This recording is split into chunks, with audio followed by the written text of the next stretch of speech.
everybody, Chad Shoop here with another Bank It or Tank It. This week, I got 3 stocks that we're going to be running through today, figuring out whether or not you can bank on them going higher in this volatile market, or they're set to tank and head lower. And I'm telling you right now, I'm looking out to the downside. I saw the rally that we had yesterday. That was a nice move in the markets, but I think it still was an overall weak move. And I'm going to explain that today as we look at a couple stocks and go through these charts. But because what I've been seeing kind of across the board is that June low hasn't really held up. That's where we're flirting with today with the broad markets. But I've seen stocks left and right plunge right through that June low. They saw the nice move higher yesterday, but they're still well below that low, and that low is going to act as resistance for those stocks. And I think ultimately it's going to be broken here over the next week or so for the broad market in general. So expect more volatility. The VIX is high. I'm keeping an eye on all these underlying moves here in the market, and right now they're just speaking more volatility ahead. Look, right up here you can click. That's going to be my bear market guide to thrive in this inflationary environment, because I have a simple checklist, 3 things that I'm watching personally for when I want to turn around and go all in on this bull market, and I expect the bottom to be in at that point and run it, and we can ride it higher from there. We haven't got anywhere near that yet. So look, check out that report, check out those 3 things. It's a free report that you can click on and download today. So check that out. And then look below the video, like, subscribe, leave me comments, let me know what stocks you want me to feature. And I have a link to basically a new service that I'm throwing it together. It's called Bank It or Tank It Elite.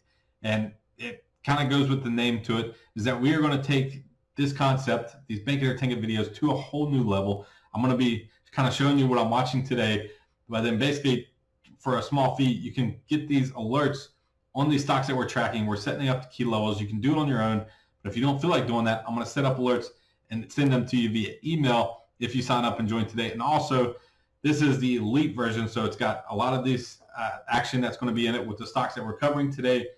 Whenever these key levels get hit, I'll send you an alert, let you know what it means and what to expect from there. But we also are going to implement all of my strategies that I've been using here over the past decade in the stock market, and I'm going to be mixing them in.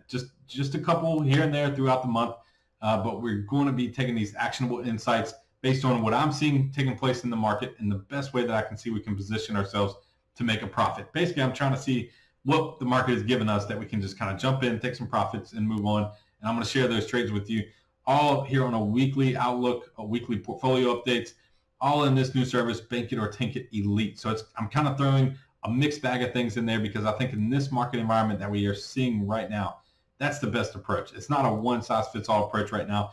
You're seeing the whipsaws, you're seeing the volatility, you're seeing individual sectors take off one day, plunge another day.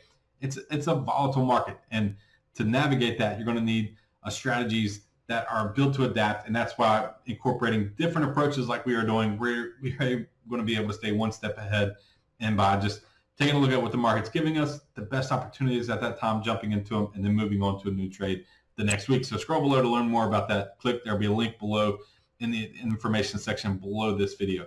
Now, stocks today. Remember, in this link, I'm also going to be sharing these. If you sign up, you're going to get more follow-up on these companies as these key levels get broken. So we're starting with Tesla. This is the first stock I wanted to look at.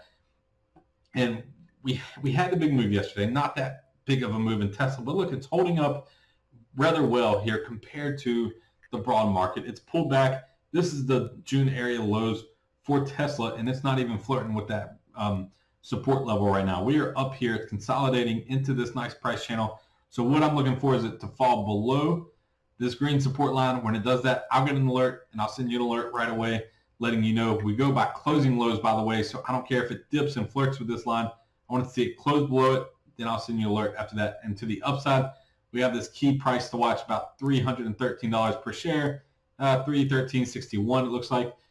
Closing above that, that's bullish, and we want to watch for this thing to run to the upside. So today, I'm going to put this on my Tank It list. And I know a lot of people with Tesla, they love the stock. They would never say it's a Tank It stock. But look, it's been pulling back. We're in a downtrend, here in the short term. And until we get above this resistance line, I'm going to look for it to play the downside.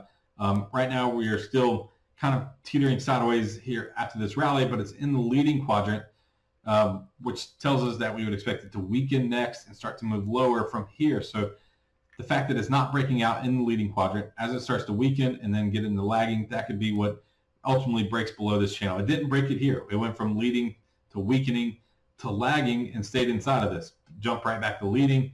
And then now we're going to go through the cycle again. So we're just waiting for that breakout really to figure out how to play this. But overall, I'm expecting things to go lower. So I'm going to keep this on my tank it list. The other stock I wanted to look at was Netflix. This one had a big move yesterday. That was a nice jump here in the stocks. This was, about a 10% rally for Netflix, but it's still in this ascending triangle pattern. We have a rising support line. We have a horizontal resistance that we're now flirting with.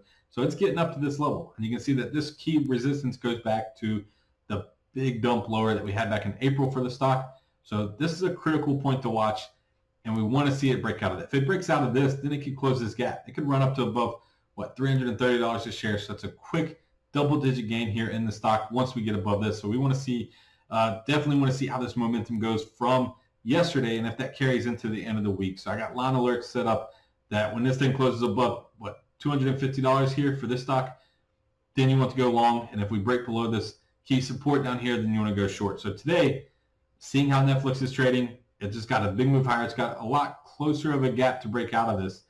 It's stuck in between here, so we're still kind of hanging in to a consolidation zone and just waiting for that breakout on this stock. And I picked these two because they are great consolidating stocks that are on the verge of making a big move in the market. They're just trading sideways for a moment, but we want to jump in on the next big move. And for Netflix, they could pull it off. They could be to the upside. I'm going to put them on my bank it list for today. This is like the third, fourth time that we're hitting this as a resistance level. If we could push through it, that's what we want to see, and that's when I would take action. So we'll throw this on the bank it list and keep an eye on it and see how it goes here over the next couple of days. Now, the other stock I want to look at was Home Depot. So had a nice rally off these lows. Again, this is what we're seeing across the board, this double low. This is very similar to what I've been watching and paying attention to. We have the June low, nice runs off of that, back down to it. This is what the broad market moves have seen. And for the most part, these indexes are holding up. They're above the June lows, had a nice little push yesterday. But now the question is, can it hold? Can this level hold and be the ultimate low for this bear market that we've been in?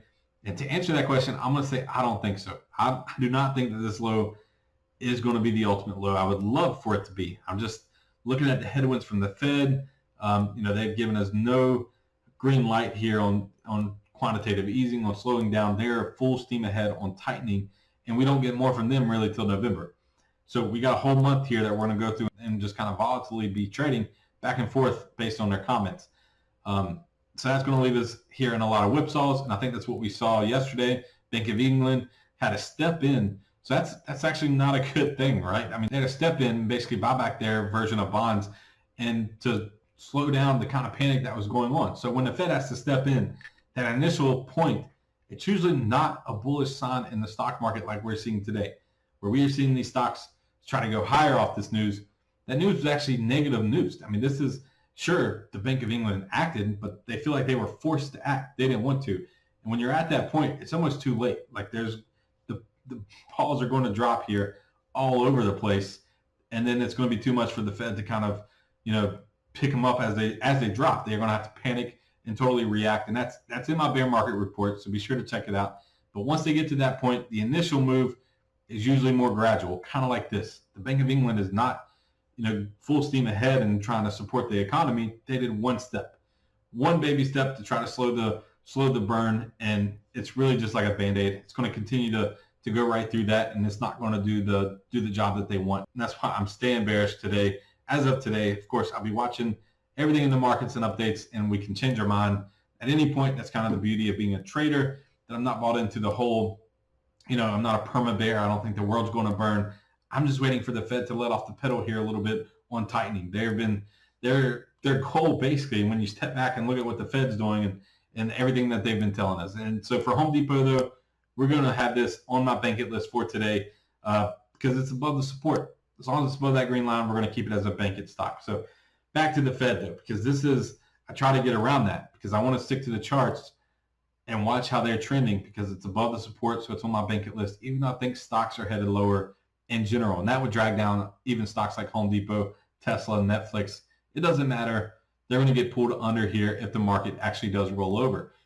But, when it comes back to the Fed, and this is what I think a lot of people kind of are getting caught up on, is the fact that they're like, the Fed's going to ease. They're going to have to step in sooner than later. So for one, that's a bad thing because it means that the market and the economy are doing that bad. But just what on Tuesday, we had Janet Yellen, former Fed chair, come out and say markets are perfectly normal.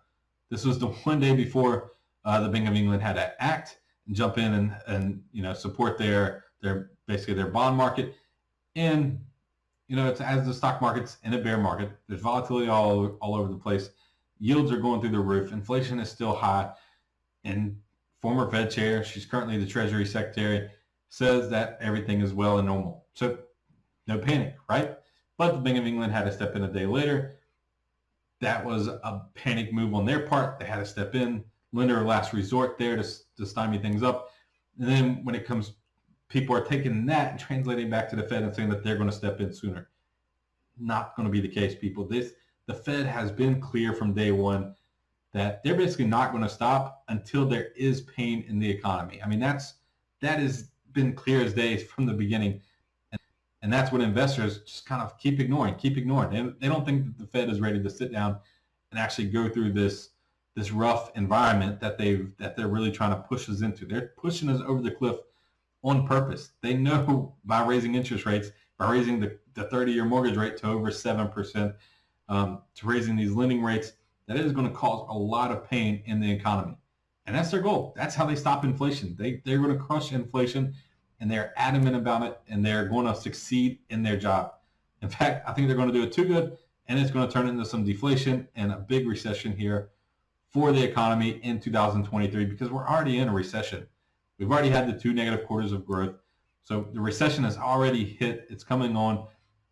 And the Fed, they don't care. They didn't care about that. They're not going to care, about some other things dropping out. So bottom line, Fed is not on our side. I am on your side. We're going to have these key levels in these charts. Scroll below so you can sign up and get these updates, plus my other top strategies that I'll be using here in this bear market to continue to navigate it and flip the switch when we go back into the bull market and ride the rally higher from there. So I'm going to play both sides of this market. No matter what is going on out there in the world, we are going to be here trying to make profits in this market, just taking what the market gives us and implementing my top strategies here over the past decade that I've been working on, including this bank ticket analysis, including unusual options activity, including earnings breakouts trades that have become my specialty, income opportunities, and more that are going to be featured here in this service. So definitely give it a look. I'm really proud of what it's turned into, and I really think that this service will be all you need to help you navigate the bear market, the bull market, and anything in between. We are going to stay on top of it here, actively trading, actively getting you updates and guidance every single week, so that way you can stay ahead of the curve. So check that out. It's below the video. Leave me a comment, like, and subscribe. That's all for today. Until next time, I'm Chad Schuber.